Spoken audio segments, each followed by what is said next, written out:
जैसा कि दोस्तों आप 3, बताइए 2, मैं कार में बैठूं या 1, बाइक पे। तो go! गाइस कार में बैठ जाता हूँ।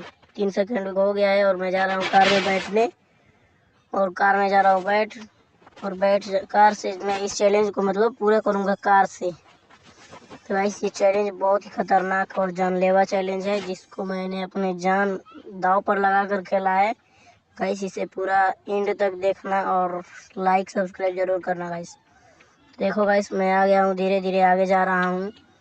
तो मुझे बहुत ही डर लग रहा था गाइस। देखो गाइस कहाँ कहाँ से मैं बचा बचा कर ले रहा हूँ गाइस। देखो गाइस बहुत ही ज़्यादा डर लग रहा था, फिर भी मैंने हार नहीं माना और ऐसा किया।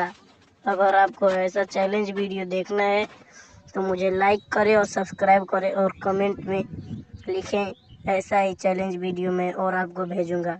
Okay so guys let's go and bye bye. अगर ये वीडियो आपको पसंद आया हो तो लाइक और सब्सक्राइब जरूर करें। Bye bye.